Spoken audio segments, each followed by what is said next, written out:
అందరికీ నమస్కారం. ఈ రోజుటి కథ బావను క్షమించనా? ఇక కథలోకి వెళ్దాం. సూర్య, ఆపరా, ఇప్పటికే చాలా తాగేశావు. ఇలానే కొనసాగిస్తే 2 రోజుల్లో చచ్చి ఊరుకుంటావు. దయచేసి ఆపరా. ఇప్పుడేం జరిగిందని ఇంతలా నిన్ను నువ్వు మరిచేలా మత్తులో ఊగుతున్నావు? రే రాజేష్, అంతా తెలిసి నన్ను అడుగుతున్నావా? అసలు నువ్వు నా ఫ్రెండవేరా అని ప్రశ్నిస్తాడు సూర్య. నీ ఫ్రెండనే కనుక నీ గురించి ఆలోచిస్తున్నాను. ఒకవైపు అంకుల్ ఆంటీని బాధ పెడుతున్నావు. తప్పు చేస్తున్నావురా. అప్పుడు నీ మాటలతో నీ ప్రవర్తనతో అమూల్యాన్ని బాధ పెడతావు. ఇప్పుడు నీ కన్న తల్లిదండ్రులను పెడుతున్నావు. రే, నీ జీవితాంతం ఎవరినో ఒకరిని బాధ పెడుతూనే ఉంటావా? ఇప్పటికైనా మారరా అంటాడు రాజేష్. ఏం చేయనురా, నేను మారాను అన్నా అమూల్య నమ్మటం లేదు. ఎప్పుడో చేసిన తప్పుకి ఇప్పటికీ నాకు శిక్ష వేస్తూనే ఉంది. తనకి ఎలా చెప్పను? తను నాకు కావాలి, నా పాప కావాలి అంటూ తన బాధను వ్యక్తపరుస్తాడు సూర్య. సూర్య, ఇంతవరకు చేసిన ప్రయత్నాలు చాలు. నేను చెప్పింది చెయ్యు. అమూల్యాన్ని కలువు. తన కాళ్ళు పట్టుకుని క్షమించే వరకు వదలకుండా నీ బాధని, ఆవేదనను తనకు అర్థమయ్యేట్టు, నీ మార్పు కనిపించేట్టుగా క్షమాపణ కోరు. సరేనా? రాజేష్, మంచి ఐడియా ఇచ్చావు. ఇప్పుడే వెళ్ళి తన కాళ్ళు పట్టుకుంటాను. ఇప్పుడా? ఇలా వెళ్తే నిన్ను ఈ పరిస్థితిలో చూస్తే ఈ జన్మలోనే కాదు, జన్మలైనా క్షమించదు. కనుక ఇప్పుడు కాదు, రేపు వెళ్ళు. మరిచిపోకు, అందరూ మధ్యలో ఉన్నప్పుడే కలువు అని రాజేష్ సలహా ఇస్తాడు. తరువాత రోజు సూర్య అమూల్యాన్ని కలుస్తాడు. అమూల్య, దయచేసి ఒక 10 నిమిషాలు నేను చెప్పింది విను. మరి నేనెప్పుడు నిన్ను ఇబ్బంది పెట్టను, కలవను అని దీనంగా అడుగుతాడు. ఈ 10 నిమిషాల తరువాత ఇబ్బంది పెట్టను, నిన్ను కలవను అన్న మాటకు ఒప్పుకుంటుంది అమూల్య. నువ్వు కోరుకున్న నాలో మార్పు వచ్చింది. నాకు నువ్వు, మన పాపని కలవాలి. నువ్వు లేని జీవితం నాకు నరకంతో కూడిన శూన్యంగా ఉంది. నేను చేసిన తప్పుకి నువ్వు దూరమై నాకు వేసిన శిక్ష చాలు. చాలు బావా. నిన్ను బావా అని పిలవటానికి కంపరంగా ఉంది.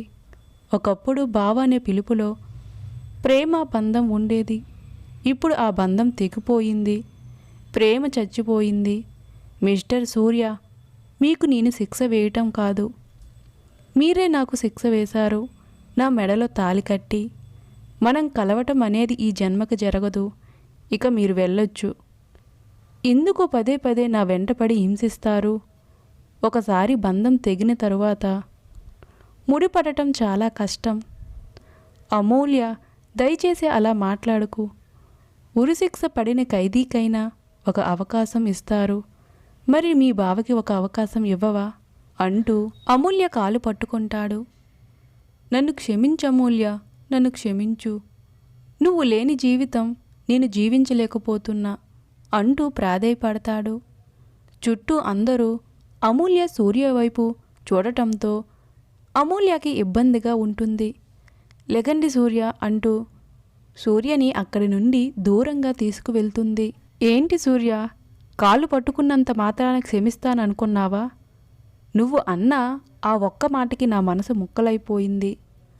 ఆ ముక్కలు అతికించడం నీ వల్ల కాదు. మా అమ్మా నాన్న అప్పుడే నాకు చెప్పారు.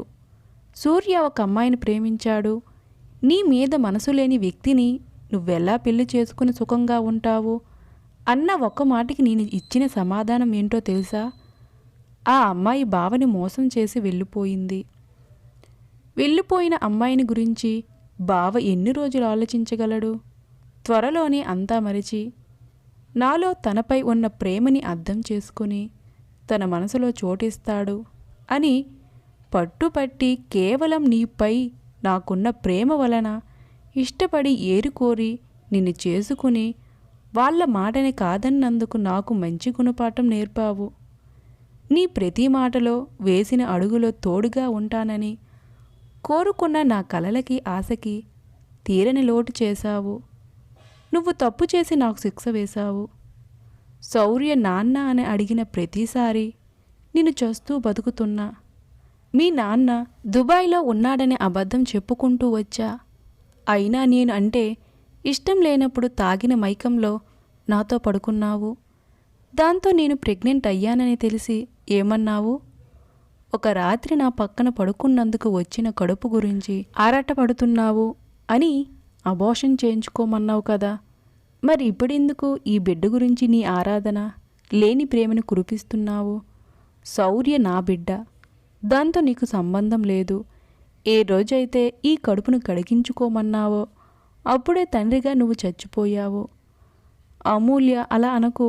తప్పు తెలుసుకున్నా కనుకే పశ్చాత్తాపడుతున్నా. నువ్వు నన్ను కొట్టినా పర్వాలేదు, తిట్టినా పర్వాలేదు, ఆఖరికి చంపినా పర్వాలేదు, కానీ నా బిడ్డతో ఆఖరిగా నాన్న అని పిలిపించుకునే అవకాశం ఇవ్వు.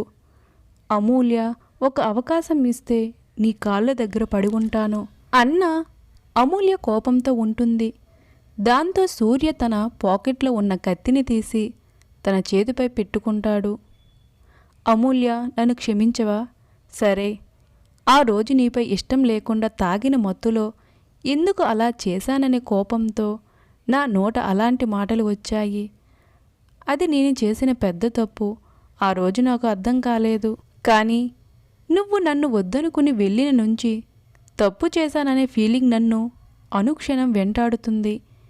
ఇన్నాళ్ళు నన్ను క్షమిస్తావని ఆశగా చూశాను. ఇప్పుడు నన్ను క్షమించవని అర్థమవుతుంది. నువ్వు క్షమించని ఈ ప్రాణం నాకు వద్దని కత్తితో చేతును కోసుకుంటాడు. సూర్య రక్తం నేలను తాకుతుంది. అమూల్య చూస్తూ ఉండగానే సూర్య ఉన్న చోట కుప్పకూలిపోతాడు. ఇన్నాళ్ళు తప్పు చేశాడనే తపన తనలో ఉన్నా, కానీ తన బావపై ఉన్న ప్రేమ మనసులో చెదురుకోలేదు.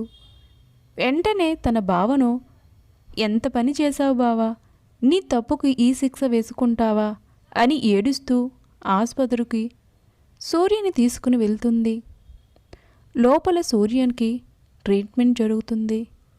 బయట అమూల్య పంతానికి పోయి ఇంతవరకు తెచ్చుకున్నా అక్కడే పక్కనున్న వినాయకుడికి మొక్కుకుంటూ, స్వామి, నా బావకి ఏం జరగకుండా చూడు స్వామి, నేనే తన పట్ల అతిగా ప్రవర్తించా. ఇంతలో రాజేష్ వచ్చి, చెల్లెమ్మ, సూర్యకేమయింది?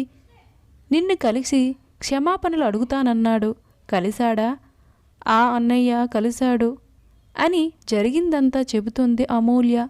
చెల్లమ్మ, తన బాధని చూడలేక నేనే నీ దగ్గరికి వెళ్ళి కాళ్ళ వేళ్ళ పట్టుకొని ప్రాధేయపడమన్నా.